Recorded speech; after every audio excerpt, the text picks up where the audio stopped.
Hello, you wonderful people, and welcome to another episode of Crime Centric. This being a show where we talk about crime dramas that I watch. For today's episode, I'm going to talk about the Blacklist Season 10, Episode 13. A lot of really interesting things went down in this episode, so let's break it down. So in this episode, we dive into Mira's past, which is very interesting, especially like the parallels with everything that's going on with Sia in this episode, but we'll get to that soon enough. First and foremost, let's focus on all of the stuff with Mira. Obviously, this is back in 90-something, which I do think is so interesting that we're taking a lot of multiple trips down memory lane. Obviously, there was an episode with Cooper we saw in the past, then the last episode was with Dembe's past, and it all kind of flows nicely with this kind of parallel that it seems like this back half of this season has about the past, and obviously Red having that line with Dembe last episode about the past and present, like having more being a lot more connected than you kind of think. The past isn't just the past, like it influences and plays a major role in the present. And we kind of see that with Mira because it's about understanding her past to understand Sia's past and her present. But either way, she ends up getting like her partner at the time is a guy, an MI6 agent, Nigel, who, despite her warnings, got mixed up with the Chechens and he owes them money. And so he starts putting pressure on Mira to help him because he knows her secrets. Because it's like, hey, if my shenanigans come to light, because I don't want it to come to light because it's going to complicate things with my wife and my life and my job and I want to keep it. So he's coming at first at like a friend of like, oh, I need your help. But that quickly turns into, hey, I'm backed into a corner. And if I'm backed into a corner, we're in this together because Mira stole money from the evidence, like $100,000 to help him with the money he owed because he needs to owe the Chechens or, it's going to be an issue. And he won't report it to MI6 because if he did, all his misdeeds come to light in his entire life and his career comes crumbling down. Well, the problem is they now want interest, which Mira's like, you knew this was going to happen. This is how they operate. It's going to seem like, oh, they're going to keep coming for you over and over and over and over again. They're going to want more and more and more. And sadly for Mira, Nigel's going to be in that situation where he's going to be putting pressure on her because that's the problem with, she had even said that line to him earlier in the episode about how, all right, all secrets come to light. You need to kind of like keep that in mind. And he kind of referenced like a secret of her own and, now she's trying to keep that. And obviously, because she's working with the CIA at this time and the CIA operative that her boss at the CIA or her liaison, whatever the case may be, it's like, hey, that Nigel guy, he seems a little kind of scattered lately with work. Is everything good? It's like, oh, he's the best at what he does. And she's like, well, I'll look into it. I'll let you know if I find anything. It's like, okay. I was like, that's probably going to be an issue because like if any inquiries into Nigel come up, he might start having loose slips about your circumstances. And then when it's all said and done on an operation where he was supposed to be like breaking into somewhere while the bad guys were away, it led to, they came back and Mira didn't warn him. She was about to, but it's like, I was like, are you about to let this happen? And she is. She did. Nigel was killed. And it was like, because she knew like this problem wasn't going to go away. He's threatening her and everything that she's built for herself. He's too much of a wild card. So yeah, she let her partner die. And it's a complicated thing because she liked him. This is her partner. This is someone she let die. Yes, he had his indiscretions. He had his issues. He has his mistakes, but so does Mira. And to protect her mistakes, she ended up not killing him, but letting him die. But in her mind, it had to be just the same thing. So I think that's always such an interesting thing to like add. But everyone has a dark. We didn't know Mira enough to really say like, oh, you're tarnishing her legacy. It's like, but I think that's also the thing. Like everyone has their dark spots in their history, that we've come to know over the show. Like, obviously, we've explored... this ain't, like, more recently isn't the first time we've explored Cooper's past. Cooper's past has come up in the series previously, so... It's just one of those things of just, yeah, and it's about also understanding the reasons why Mira made the choices she made all those years ago. What was she trying to cover up for? Because he references something in particular, like an operation or something in one particular like country or area, and it's like we didn't really get context for that. So I'm wondering if that has something to do with Sia. Once again, it's like why would she never tell Sia the truth? Because it's like, right, I always thought my mom was honest with me. Why would she not be honest about this one thing? About like what was so bad about telling me the truth about who I am and where I come from, that I'm like, it must be so tied up in other stuff that's why. I also love, like, kind of flowing into present day, Sia watching Reddington. The moment she's, like, watching, and to me, it felt almost like, it was, like, almost like looped footage. It was meant to be like that. It's like, all right, walk in front of the window a couple times. I'm like, why would Red do that? If Red's doing it, like it seemed too periodic, especially the fact is we saw Red walking by the window, like, 3 or 4 times just in that opening section for Sia alone. I was like, he knows you're out there. That's not even Reddington. It's someone doing it. It's like, yeah, he's later on. It's like, of course, because Red's like, oh, I wasn't even in there. I was in Mexico. And this beautiful, like, it's the thing about this character I love the most. It's something he's done for years. And it's always been this interesting thing that he never runs out of stories. But basically he told the story of like a matador, because it turns out he got a very special bull's head. It was a bull that was killed by a very, very famous bullfighter. And Sia had this whole point of, yeah, I could never be a profession where you basically have to deal with a ferocious beast like that. She's like, no, that's not for me. But he told the story of this matador who, his last interview a month before he died was, was it his last interview? It was at least an interview that happened a month before he died, where he talked about the fact is that the more he gives, the more people want. They want more and more and more. He wanted to retire, but he ended up coming back to do the thing that he did better than anyone else, that everyone like glorified him for and like praised him for. So it's like, right, he wanted to step away from the spotlight. This is just kind of like, yeah, it's just because like, it's that escalation of just like people want you to do more danger and crazier and crazier stuff. And obviously, his last match ended with him stabbing and killing the bull, but at the same time the bull's like, was it Eslero was the bull's name? It ended up turning and gorging him. And it's like, that's the complicated thing about that life. It's like, he would rather live a life of risk than a life without risk, which are like, there's so many parallels to be made here in this department. I mean, that moment, because it's like, right, you could feel like Red, kind of like that story spoke to Red. And I guess you extrapolate that every story Red's ever told, because Red's always been the storyteller with the metaphor and using, beautifully like telling these soliloquy stories and anecdotes based on like his experiences and just stories that he is aware of, that they always mean something because they are relevant to the conversation, but also relevant to Red in some shape or form. And in this particular case, that line of living a life with risk, you'd rather live a life with risk rather than a life without risk. And obviously, because it was actually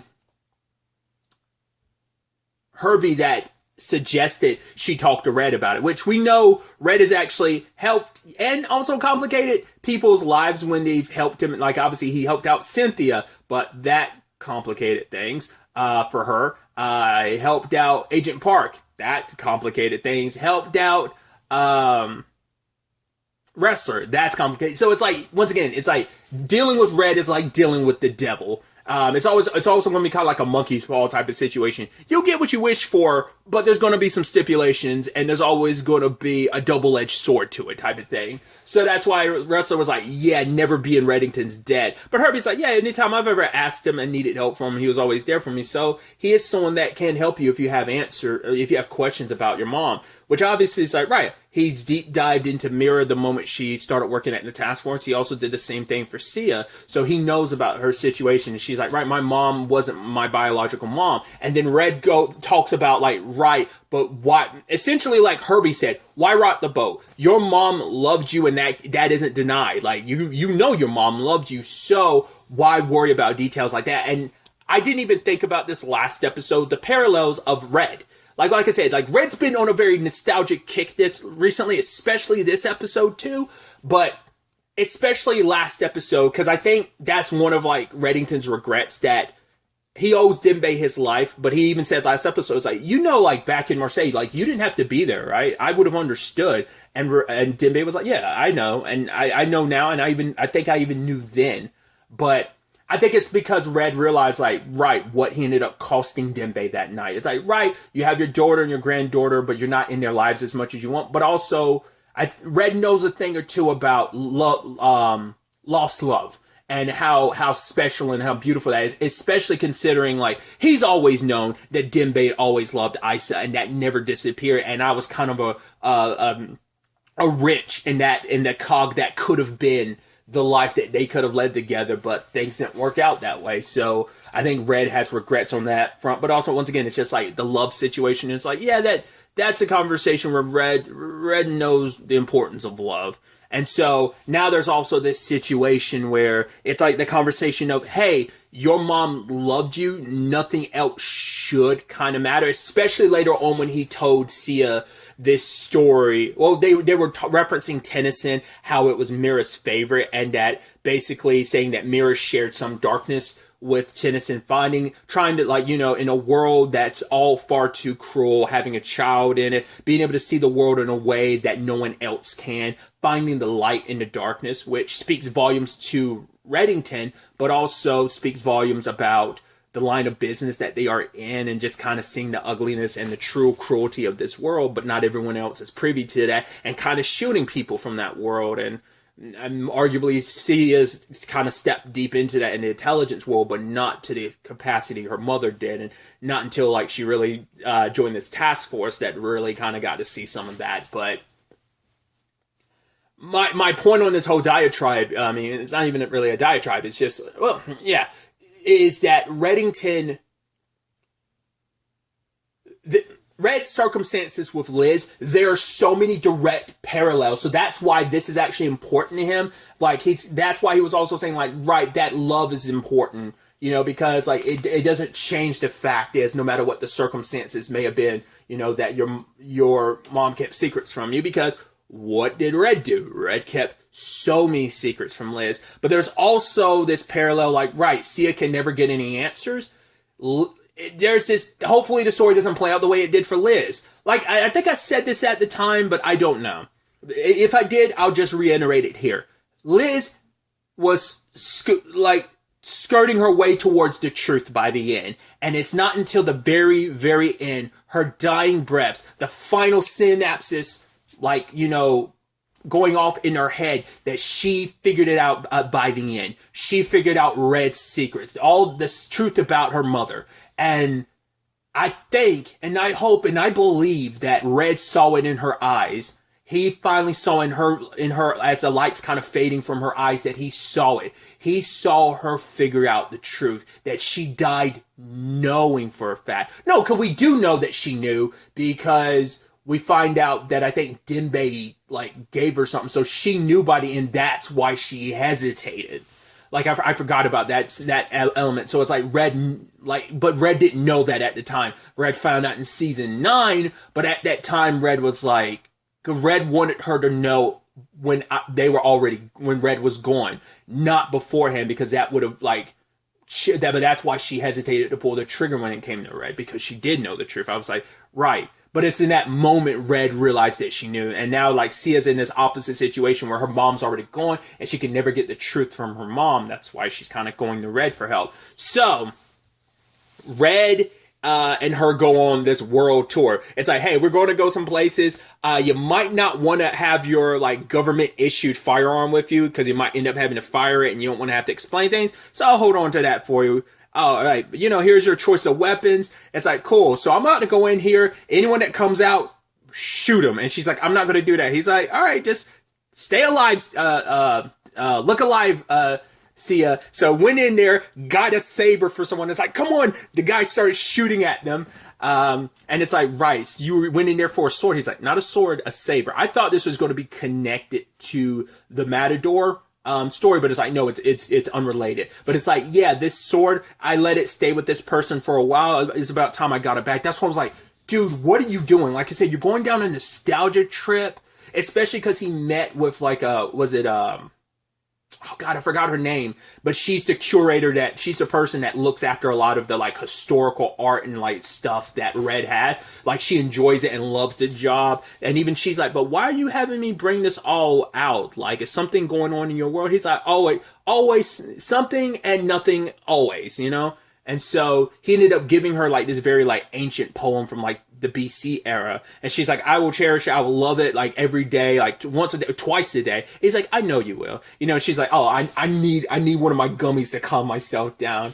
I thought that was kind of a beautiful exchange. And that also leads to one of the like following things later on in the episode, which we'll get to soon enough. But Sia's like, I don't get what Red's up to. He's literally having a garage sale with like some very expensive stuff that he's had for years. It's like, once again, it's like he had that whole conversation with Agnes last episode about letting go of things. Once again, all his homes and now his possessions, because it is that thing of, yeah, you can't be you can't take them in the afterlife with you. So it is the thing of he's letting go. Once again, letting go of everything else so that he can hold on tight. It's like, I think he's letting go of everything. I think eventually even his organization, all that because once again, this has always been built for one purpose. It was like, I built everything for Liz. She's gone. Took 2 years away. Finally came back after that time between season 9 and 10 with everything with Marvin, with everything with Wu Jing. And Wu Jing was just kind of a blip on the map for him. At the heart of all this, it was like cleaning up the mess that Marvin like started. So it's just about cleaning up any left residue or whatever. Like cleaning the plate essentially. And I'm like, for what purpose? That's why even later on, you had Harold asking a question. Everyone's asking like, is something going on with you, Red? Why are you like this? And it's like, cause it's too weird. It's like, yeah, there's something's off here. And I just can't place what, you know? So like, why are you, once again, getting super nostalgic, which to be fair, Red's always very nostalgic. Like I said, with the antidotes and soliloquies that it goes on, has always been a bit of that character's backstory, has always been a part of that character, but even more so now. And so ended up giving this woman a lamp that was worth like, even Sia was like, yo, this lamp is a very special lamp. It's got like stained glass on it. It's like, dude, this lamp getting it for 20 grand is a steal. You gave it to her for 200, you know? And she was like, oh, I could get like, she was like bartering with him. He's like, all right, how about this? It works and everything. It's got stained glass. She's like, all right, can I go for 200? He's like, sold. She's like, oh my God. And Sia's like, right. Like, you didn't even tell her what it really is. So he's like, yeah, but think about the joy she'll get when she actually finds out how much it's worth. And even the story that she'll be like, oh my God, I got this lamp that's actually very, very worth something. And I got it for a steal at a garage sale for like $200. And it's like, and see if it's like, yeah, but what if she never finds out the truth? And then Reddington just says, what if? It's like, that's wild, because it's like, yeah, she could go her entire life never knowing. Maybe like she eventually gives it to her kids if she has any kids, or maybe it'll eventually get sold to someone else later on down the road and they'll find out the truth, and that'd be just a funny story that will like go down, you know, over and over. Just if you never know where that lamp story will end up taking it next. And he goes around, and I think we even see a guy walking away with the saber he just got back this episode. I think we see a guy in the background walking away with it. It's like, it's so weird that he's just giving all this stuff away. And then he ended up meeting with someone, a woman. She was looking for like, because he had met with this guy, Heinrich, earlier in the episode, and the guy gave me the creeps. I was like, ugh. And it's like, all right, Heinrich. And he had taken an interest in Sia. He's like, oh, like, you could always leave her with me. And he's like, no. I even love Sia did the smart thing. Like, she went for a gun, be like, yo, we got to go there. I'm ready to go there.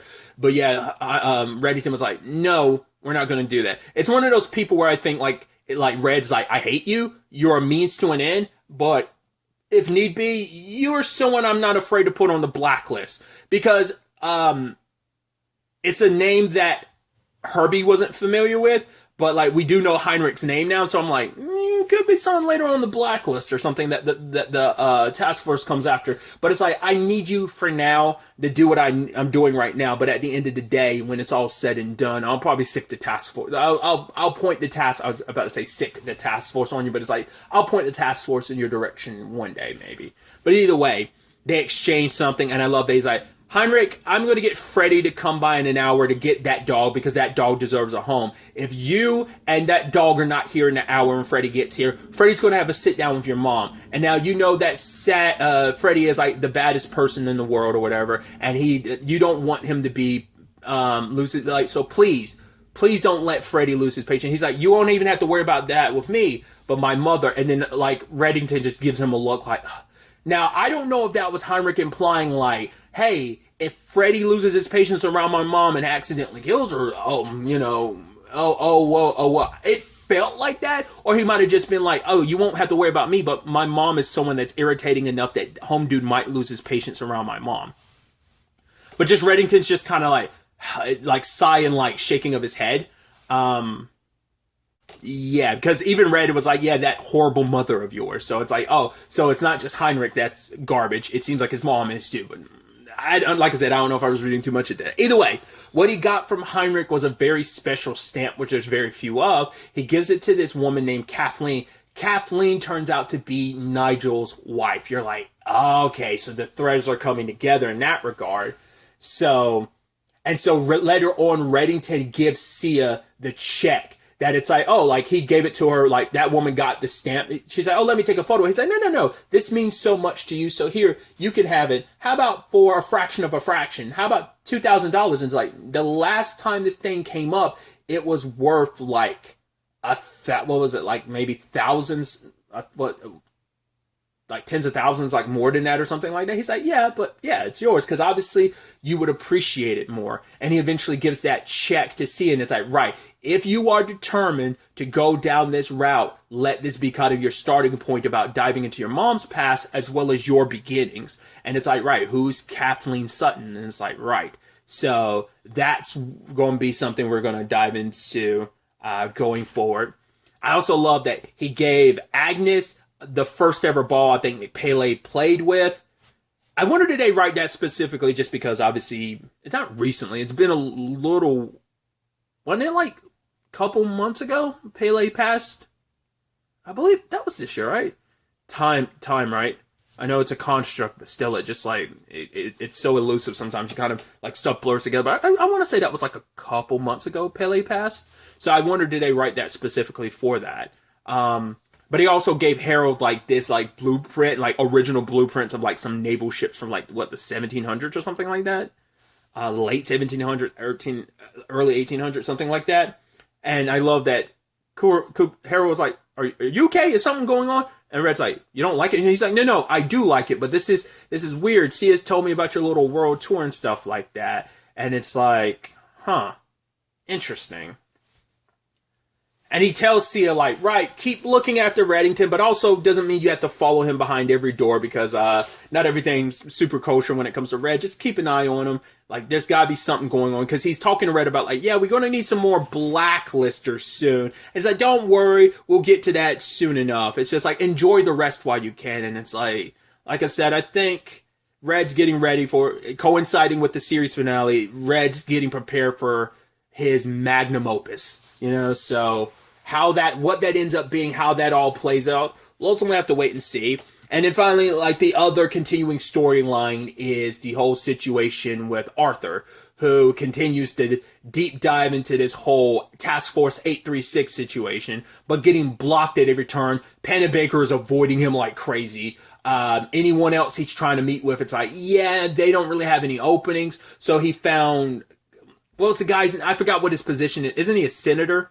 I think his name is Dorf. And it's like, yo, I had to sit down with him at a restaurant. And Dorf is like, all right, let's, because he's like, oh, like, my wife told me, like, not to sweat the small stuff. And he's like, this feels very, very, very small. I'm like, I guess he doesn't know what even Task Force 836 is about. And maybe he doesn't want to know. It's just like, I'm going to mind my business. Because he's like, do taxpayers really care? They only care about the results of feeling safe. So they don't really care. But he's like, no, I'm sure there are going to be taxpayers who want to know where the money's going. And he's like, all right, let's not mince words, Arthur. I know what this is about. You're looking for a headline. You want to find some corruption so you can look like a great guy. But Arthur's like, no, I'm not for that. Like, the fact of the matter is, he's like, I smell something super shady here, which, yes, there's good that comes from the task force, but we can all admit there is shadiness associated with it, especially when it's like, hey, one of the most nefarious criminals who's been on top of the FBI's most wanted list for decades, is an informant for the FBI so they can take down some even badder criminals. Once again, this has surfaced and come to the light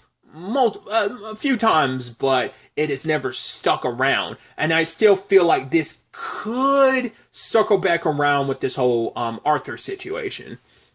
And initially, the guy wanted kind of nothing to do. He's like, you know what, you could stop by my office, like, we'll fix you. He's like, no, I tried to set a meeting with you and you're kind of booked for a while. But later on, the guy shows up. He's like, right, you're not interested in headlines and narratives, but I am. And so being associated with this could do me good in the long run. So I'll help you out. I'll kind of start putting it out. They're trying to fish out what this task force thing is, and I'll kind of report back to you. So now Arthur's got some heavy hitters backing him up, and now this is little by little, this situation's gaining traction. And like I said, I don't think Arthur has bad intentions. I think it is just like hey, I'm trying to bring this to light. It's the same thing as like that dude that was kind of like, wasn't he someone that wrestler knew? The guy who ended up, it's around the time Kate was exposing Red, and there was like a detective who couldn't let things go. He was actually pretty smart. It's around the time Kaplan like revealed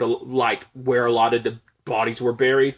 So it was kind of that thing of like, that guy was just a good cop trying to do the right thing. It also reminds me of a certain detective in Ozark, in the same boat of like, yeah, I'm just trying to do the right thing. It's like, had a fall from grace, but was still trying to just do the right thing. Then I'm like, I think it's kind of that where you're like, yeah, you're trying to do the right thing.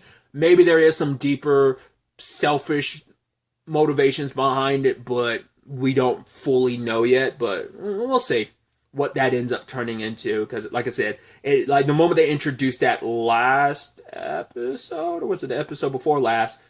I think it was last episode. Once again, things are blurring together. I want to say it's probably like, it feels like they're setting that up to be at least, maybe it's not, it feels like that might be the main overarching thing for the back half of the season, but it might be like a conjoined B plot, like in that it's the A plot and the B plot of whatever it is that Red's doing coincides, and these two like come to a head at the same time, leading to the series finale. We'll ultimately have to wait and see how it all kind of shakes out, but I'm very, very interested to see where the next episode takes us with all of this, because now I am officially caught up. It is Sunday at the time of recording this. I just haven't decided whether or not I'm going to put this up today. My Sweet Tooth reviews are going up today, so I'll probably just go ahead and have this and episode 12 go up along with episode 14 if I get to it today, just depending on a lot of stuff. But yeah, either way, I'm excited to see what ends up happening next. But really, that's all I wanted to talk about. Until the next time we meet, be happy, be safe, live life to the fullest, and enjoy it. Good day, and goodbye.